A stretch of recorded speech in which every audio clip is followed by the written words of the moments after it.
Do you truly cherish your family? Might you be taking them for granted just because they are always there? What I'm about to share is my own true story. My name is Jennifer, and I'm 45 years old. I'd like to tell you about the time I most deeply pondered what family means. Let's go back about 15 years. Back then, I was a fashion magazine editor. My life was entirely consumed by work. In the world of editing, there's hardly any time for romance. Yet, everyone was trying to make the most of their precious 30s, squeezing in time for social gatherings and dates. Back in those days, security was a bit laxer, so it wasn't unusual to meet up with a significant other while juggling work. But I was never good at creating free time or space in my life. Work always came first, and romance was the first to suffer. I was the type to unintentionally be rude to my partner. The one who showed interest in someone like me was my beloved and rather unique husband, Michael. He was also an editor at the same company.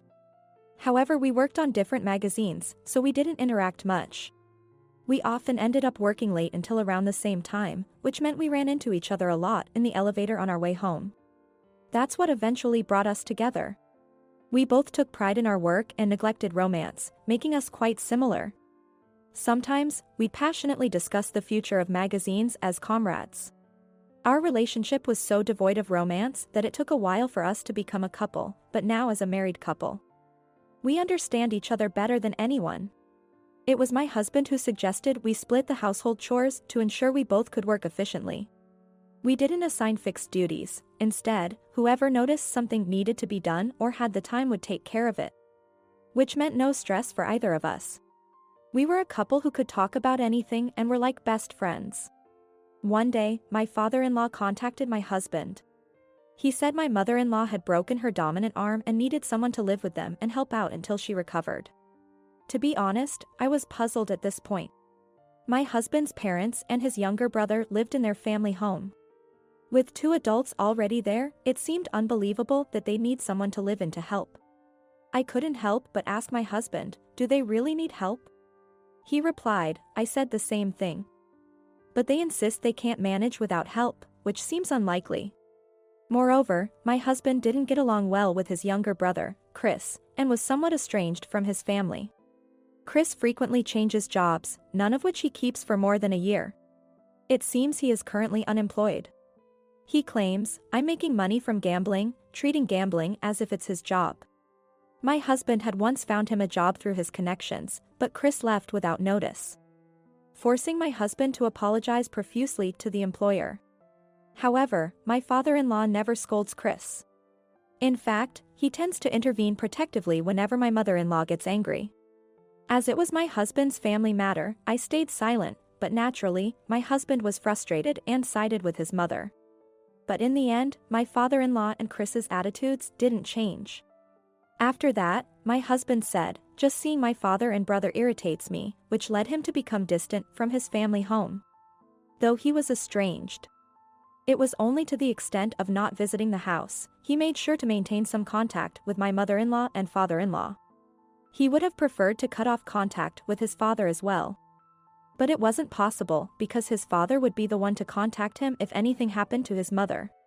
Amidst this, the request for support came not from my injured mother-in-law but from my father-in-law. Even though my father-in-law, who hadn't re-employed after retirement, so that now two unemployed men in the house.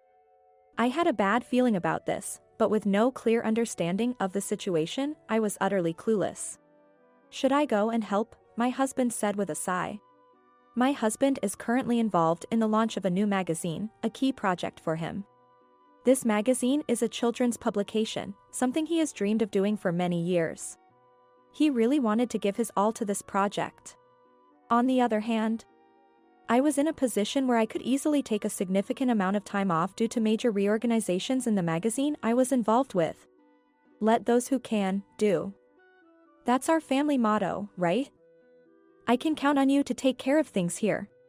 When I said that with a smile, my husband reluctantly replied, I should go. I don't want you to face any unpleasantness because of my family's issues. But seeing my eagerness, he eventually gave in. Don't worry, I'll handle whatever comes our way. And so, I went to help with the household chores in place of my husband. Thank you for coming, Jennifer. I know you're busy with work. I'm sorry. My mother-in-law greeted me apologetically.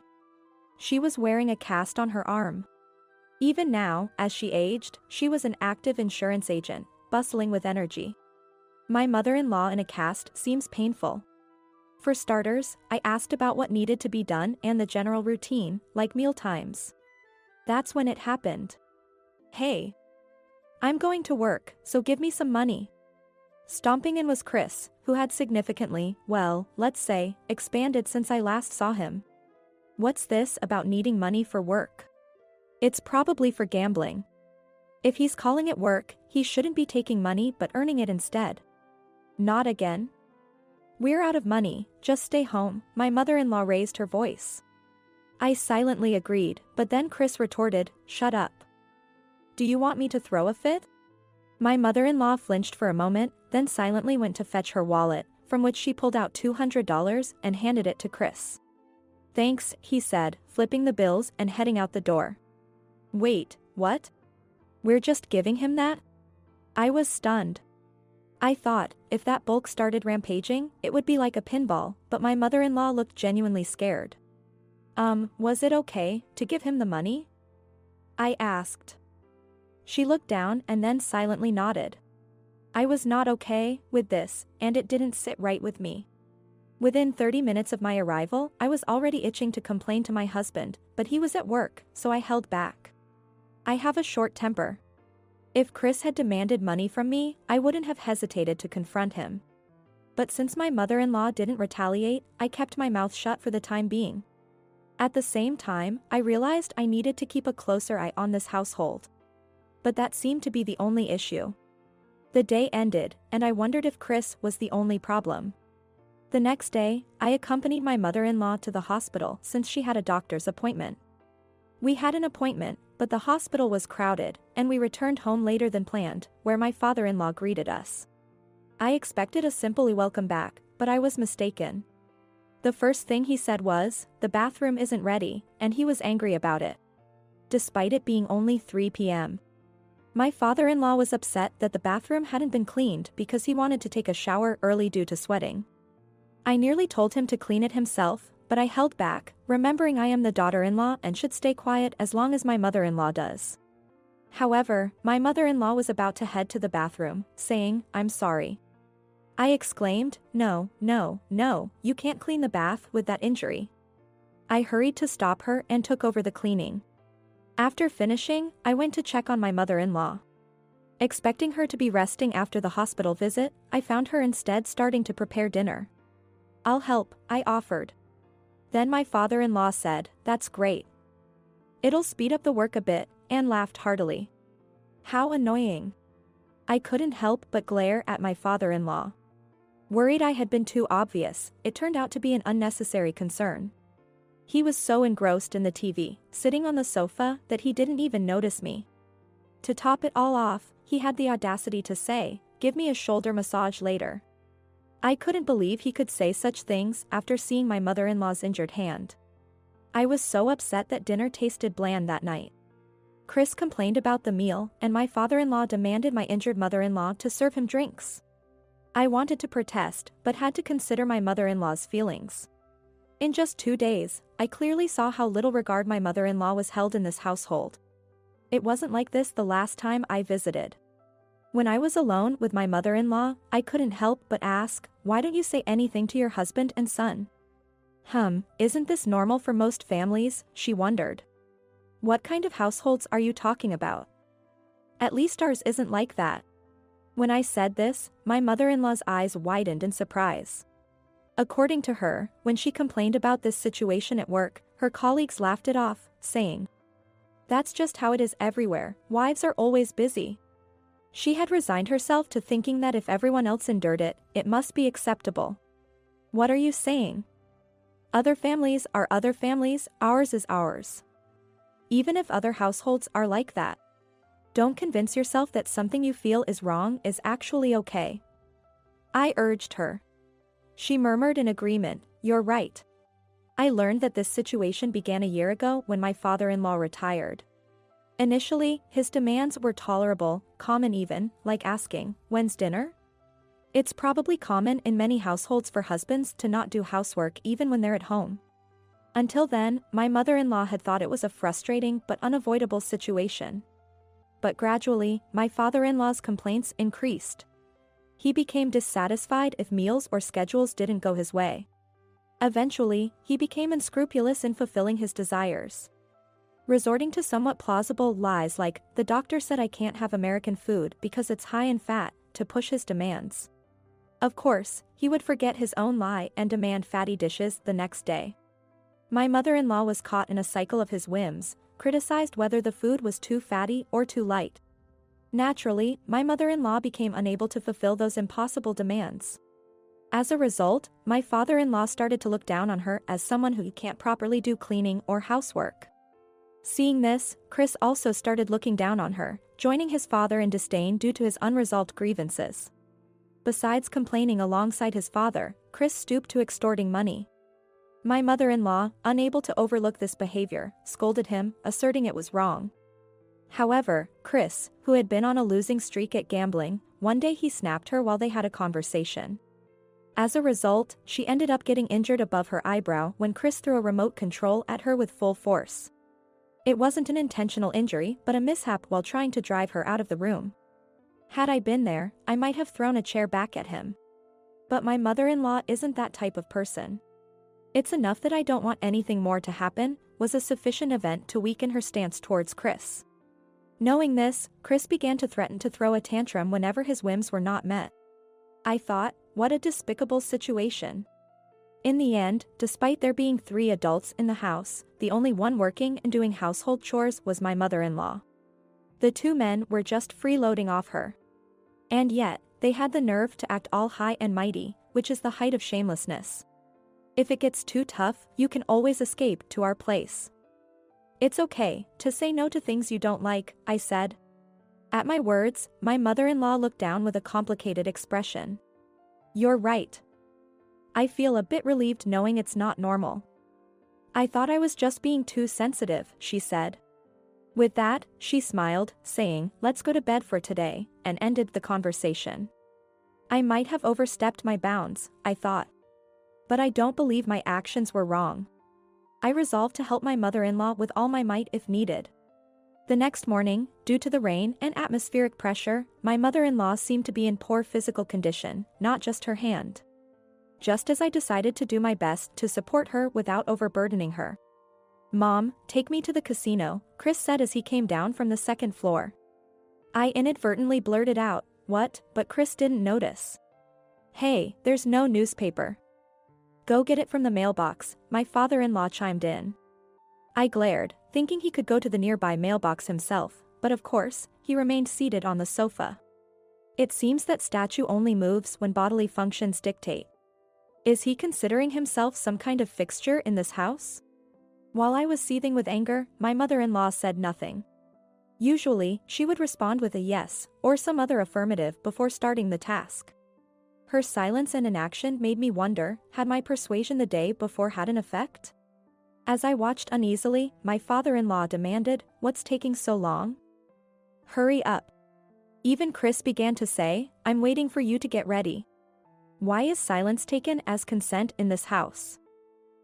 It's infuriating. Just as my patience reached its limit and I was about to give them a piece of my mind. "I absolutely will not do it," was shouted by my mother-in-law. It was so loud, I think it was the first time I'd heard her raise her voice, leaving my father-in-law and Chris stunned. "Please do it yourself. I'm not fond of 2 grown children." Well said. I felt like jumping for joy. "Go, mother-in-law, you're amazing." As I was mentally giving her a high five, my father-in-law let out a huge sigh. All talk and no action. "Fine, leave if you want. Go on, get out," he said, smirking as if he thought she wouldn't dare, only looking over from the sofa at that moment. "Yeah, Mom, you should leave," Chris laughed along. "You guys. I understand." Just as I was about to yell, it was my mother-in-law who calmly agreed to leave. "Then I will leave. Let's go together, Jennifer," she said. I felt an instant lift in my spirits despite my irritation. With an uncontrollable smile, I said, yes, and immediately called a taxi to leave the house with my mother-in-law. I wanted to take her back with us before she could change her mind. After settling her in at our place, I called my husband to update him on the situation. I hadn't yet informed him about the events of the past 2 days. I was so ready to jump into action myself that I forgot to consult and gather allies. And to think, it's his family we're talking about. When I explained the situation, my husband somehow managed to wrap up his work incredibly early and came home that day. Can you believe how capable my husband is? And then the three of us discussed what to do next. My mother-in-law, now fully awakened, was relentless. With a smile, she said something brutal, let's make their lives difficult over there. Normally gentle, but indeed a savvy agent. It made me realize she had truly been enduring, thinking, it's normal, so I must bear it. But enduring such for a year shows she must be incredibly resilient at heart. She declared loudly, I won't return until they're miserably begging. The next day, she canceled their cell phone plans and emptied the bank account used for utility payments. We thought they'd notice once the cell service stopped and come begging, but both my mother-in-law and husband doubted it. Apparently, neither my father-in-law nor Chris had ever handled the bills, so they were clueless about how things worked. And with both unemployed, it's not like they were expecting calls from anyone. This was still the era of basic phones. The chances of them, not being tech-savvy, using the phones were slim. My husband and mother-in-law joked, they might just think it's a bad signal and not realize. Regarding the utilities, they won't notice the non-payment due to automatic withdrawals, my mother-in-law chuckled. To think they were such individuals, incapable of managing not just household chores but their own lives. Unfortunately, it seems there was some money left at home for living expenses. Enough to cover meals for about 3 months, she says. That is, of course, if it's not wasted. A month and a half later. Bro. Mom's there with you, right? Please, tell her to pay the bills. It's unbearable without AC in this heat. A pathetic call from Chris, almost in tears, reached my husband. Since the cell service was cut, he had to find a public phone to make the call. It was summer. Though not as severe as the current heat waves, the electricity cutoff was evident. Normally, the unpaid bills should have been a giveaway, but just as my mother-in-law predicted, they hadn't noticed. Waking up to the heat in the morning and finding that none of the lights worked, they panicked and called the power company, only to be told, you have an outstanding balance.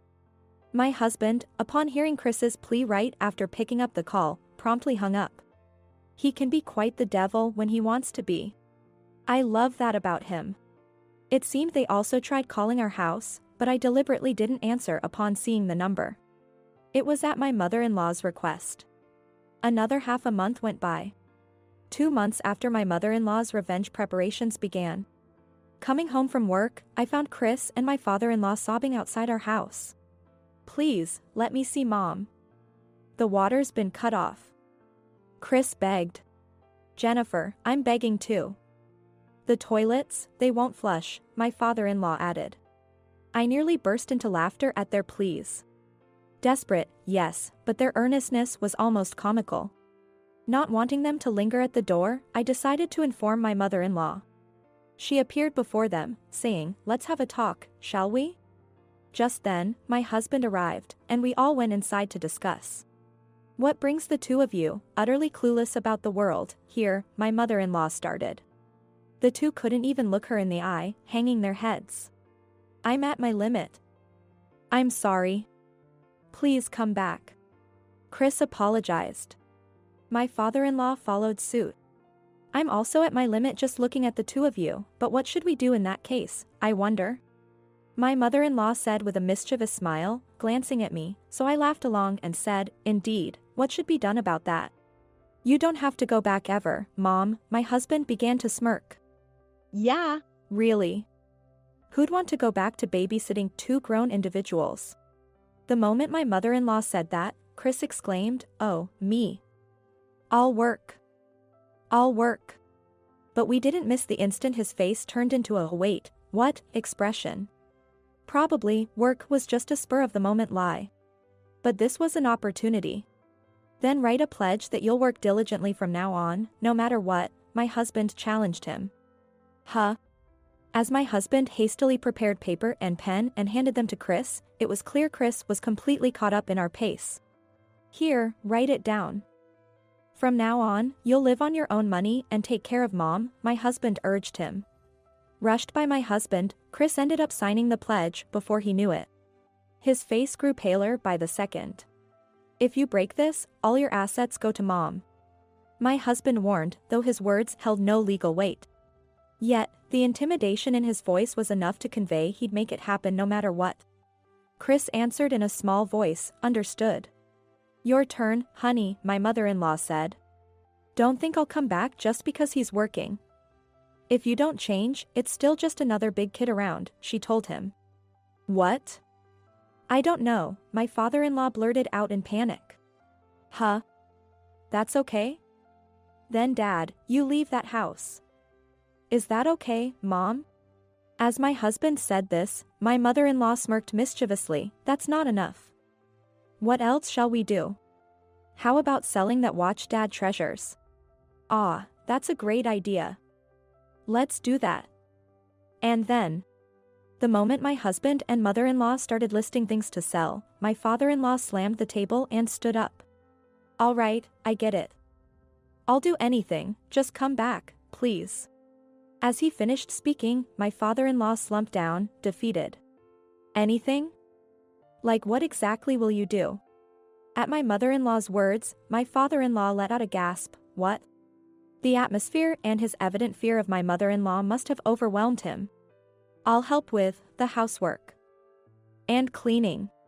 That's normal, Dad. We live together, so helping out is the wrong mindset. You're just taking care of your own things.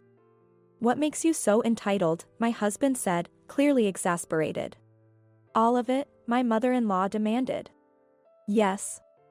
My father-in-law responded weakly.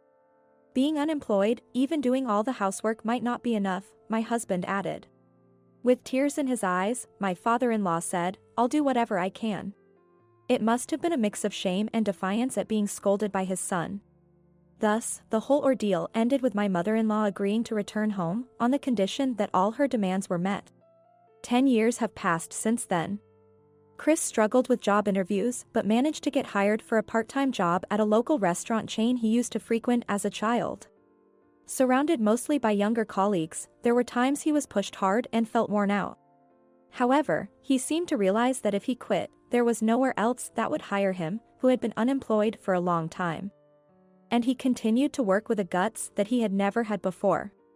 His hard work paid off, and he was offered a full-time position after 5 years, eventually becoming the manager last year. A late bloomer, indeed. My mother-in-law, no longer able to keep up with the demanding role, has now settled into being a homemaker. As promised, my father-in-law is in charge of the household chores. My father-in-law seems to have found joy in housework after giving it a try. Lately, he's become so passionate about cooking that he's even serving gourmet meals at home. We sometimes enjoy his delicious dishes. Indeed, there have been changes for us as a couple too. My husband has been promoted to editor-in-chief. Truly proud of my husband. His dream project, a children's magazine, was a hit, leading to his exceptional rise. Now, I am the wife of an editor-in-chief. Yet, I remain just an editor. This is because I've been on maternity leave, prioritizing children over work. Now, I am a mother of 3 boys and 1 girl. Though every day is hectic, prioritizing my children has proven to be more fulfilling than work.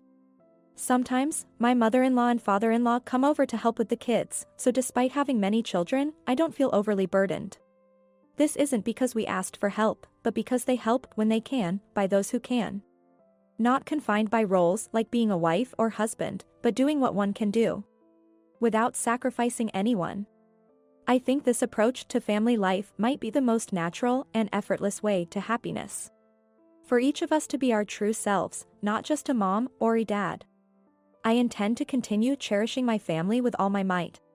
I hope everyone looks out for their family members, ensuring no one is struggling or sacrificing for someone else. I believe that's a shortcut to happiness.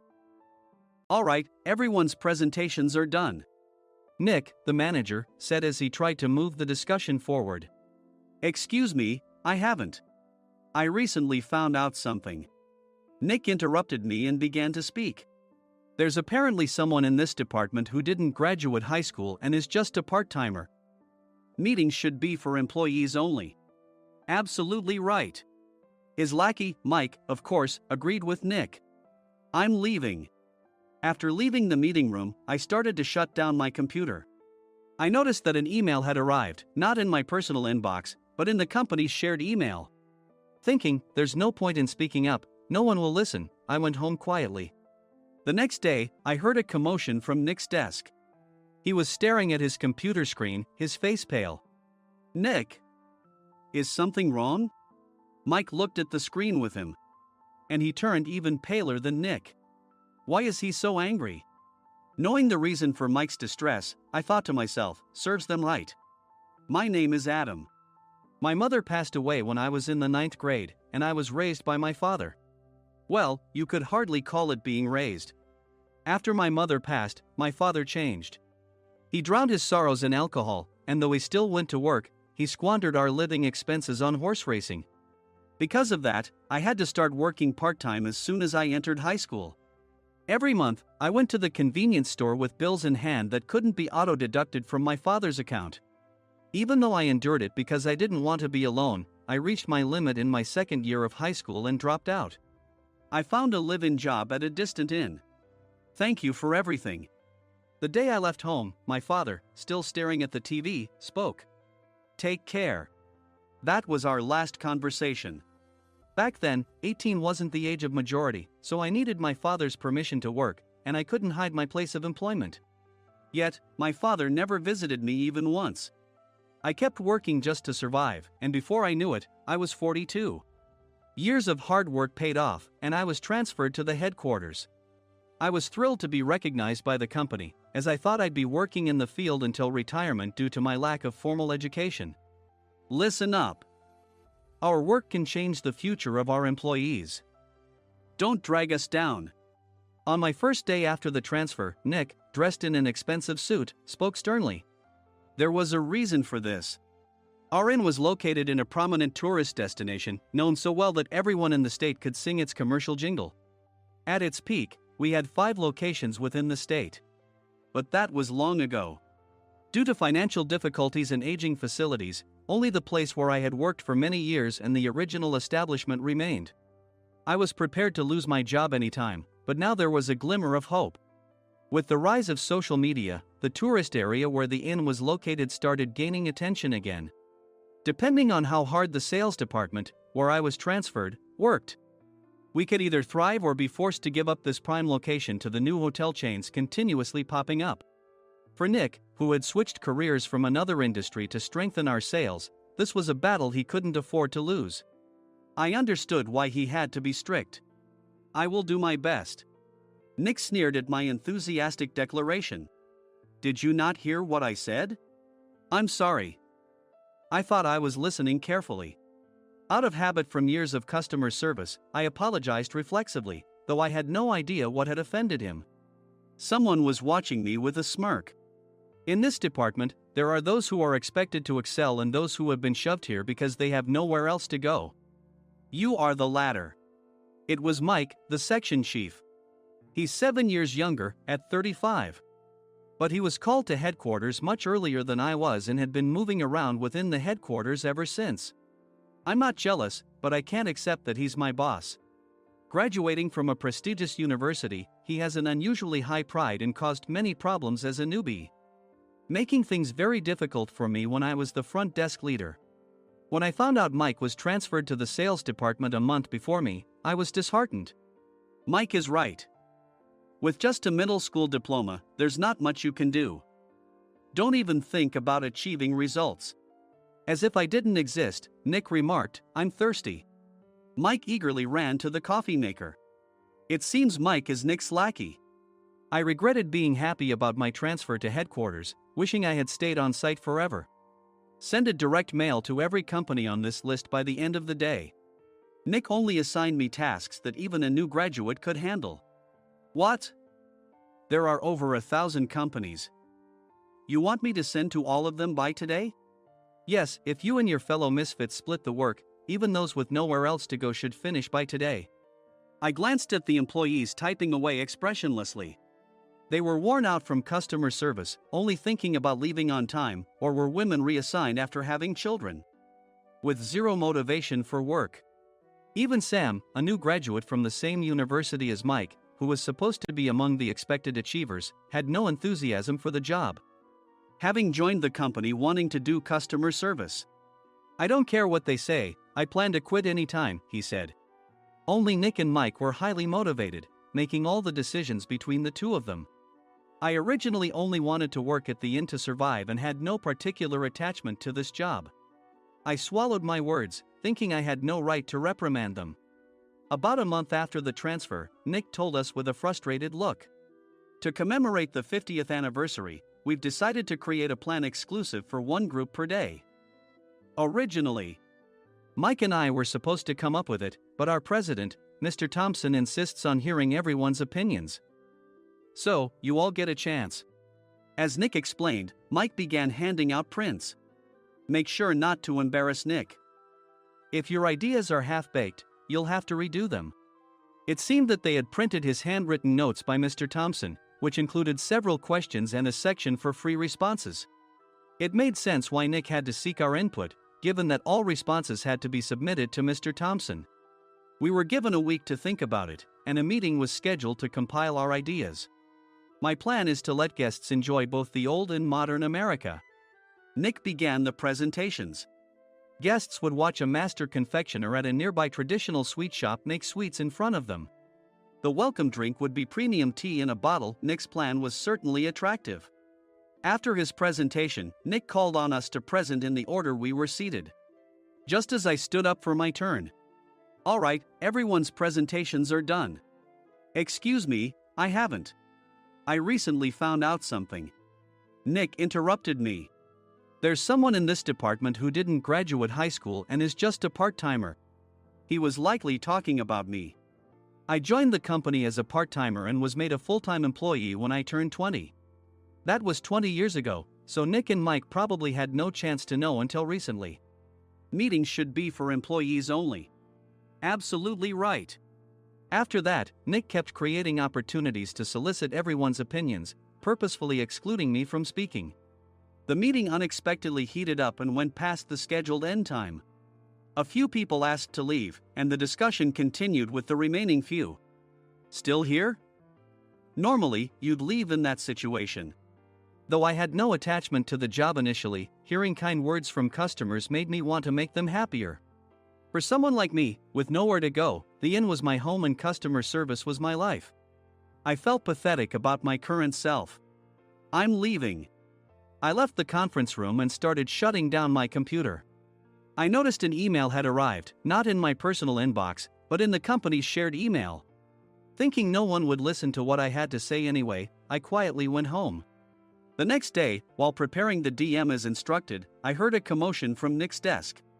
In his haste to stand up, he hit his knee on the desk. He stared at his computer screen, his face pale. Nick! What's wrong? Mike, thinking he should be the first to rush over, approached Nick while still wearing his coat. He peered at the screen with Nick. And he turned even paler than Nick. Why is he so angry? Who is responsible for this company? Nick, more irritated than ever, asked, and Mike answered without checking. Probably Sam. Sam wasn't there because he was attending a morning training session for new hires. Nick gave up on getting angry and returned his gaze to the screen. They were looking at an email that arrived right after the end of the working day yesterday. Apparently, no one, including me, had checked it before leaving. The email was from a large company that used us for their annual employee trips. The president and executives of that company also frequently used our services personally. President of the company, Mr. Mason himself, had declared that neither he nor his company would ever use our services again. Well, some companies cancel their employee trips or stop using our services due to financial struggles. Let's just move on. Mike kept wiping the sweat from his forehead with a handkerchief. Knowing why Mike was so agitated, I quietly watched their interaction. Do you know how much revenue we get from that company? We can find other guests to fill the rooms, but we'll lose the banquet costs, gift shop revenue, rental car fees, and more. Moreover, the gifts were supposed to be prepared by the traditional confectionery shop involved in Nick's proposed plan. If it's known that we incurred such a huge loss at this critical time, Nick's position in the company would be jeopardized. Nick took a deep breath, seemingly trying to calm himself. All right, Mike. Go to New York right now and apologize to Mr. Mason. What? You're coming with me, right? I have urgent work to do. I trust you, which is why I'm entrusting this to you.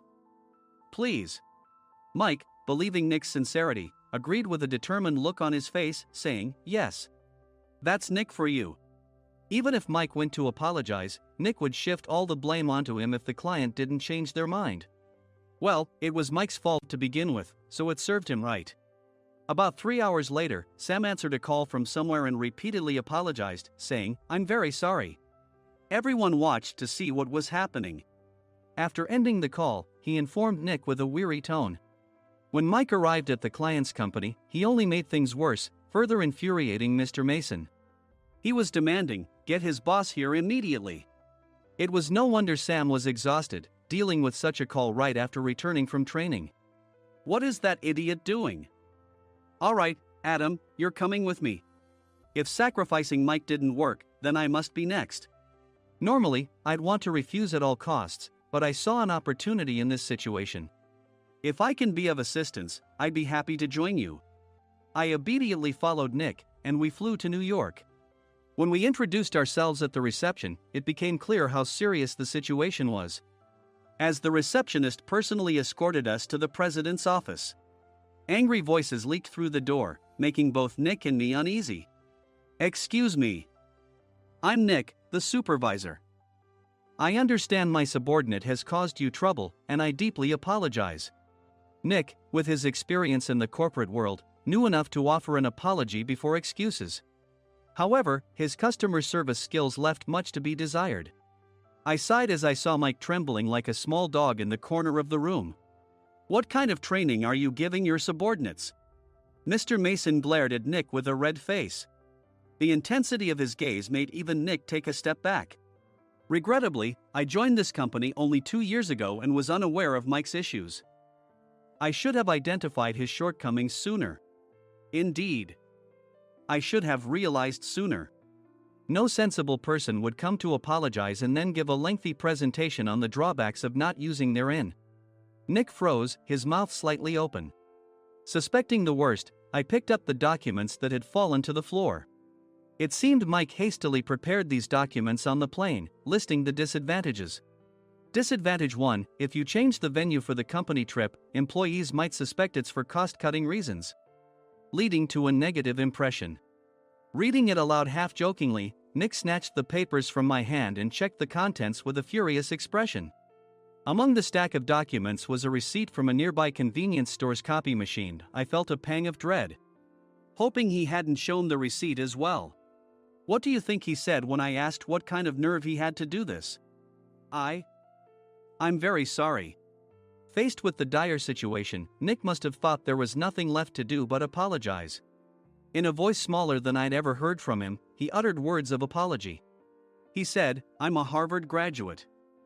I don't believe I said anything wrong. Mike, what have you done? Forgetting his plan to pin the blame on Mike, Nick yelled loudly, even in front of Mr. Mason. I didn't do anything wrong. You're still saying that? Look at him. Mike pointed at me with a shaking hand. I was assigned to headquarters in my 20s and now I'm a section chief. This guy only made it to headquarters at 42. Everything I've done proves I was right. So why are we losing the contract? Having said his piece, Mike collapsed to the floor. Of course. You were sent there because you had nowhere else to go. Mike never expected to hear such words from someone he looked down upon. He lunged at me, and Nick hurriedly stepped in to stop him. Mr. Thompson told me Mike is a quick thinker, and to take good care of him. There's no way he was pushed aside. Don't make things worse here. He didn't say quick thinker, he said only quick-witted, didn't he? I don't remember that part. I recalled the many troubles Mike caused when he was a newbie. When Mike was on the front line, his pride was so high that he never apologized to customers. Customer service, especially in our job, doesn't work alone. It brings both good and bad situations. If the front staff or housekeepers made mistakes, or the cleaning company didn't properly clean a room, one had to apologize to the customers regardless of personal fault. Mike, in such situations, would never apologize, insisting he wasn't at fault. This often angered customers, and as the front desk leader, I frequently had to apologize on his behalf. He caused complaints and disrupted operations, which is why he was quickly moved to headquarters. In departments where he didn't interact directly with customers, his quick thinking was beneficial and things went well. But it seemed his flaws were starting to show. Corporate reservations are supposed to be entered into the system by the sales representative. But a quick check yesterday revealed that more than 10 items were missing from the client's reservation. The handover document clearly stated what needed to be prepared. Why didn't you enter it into the system? Why do we have to give them special treatment? Filling rooms near the banquet hall, setting up all the food in advance.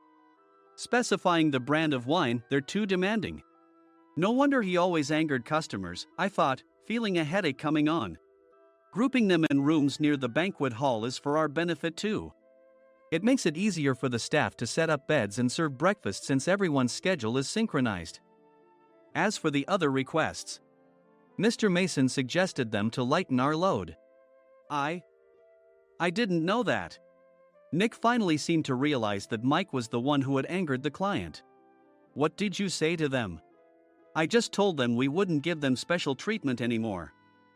We shouldn't waste effort on things that don't bring in money. I was utterly exasperated at his lack of understanding of customer service. Of course, we shouldn't comply with unreasonable demands. But carrying over successful practices from past stays makes customers feel remembered and enhances their experience. Good memories encourage repeat visits. That's part of our job.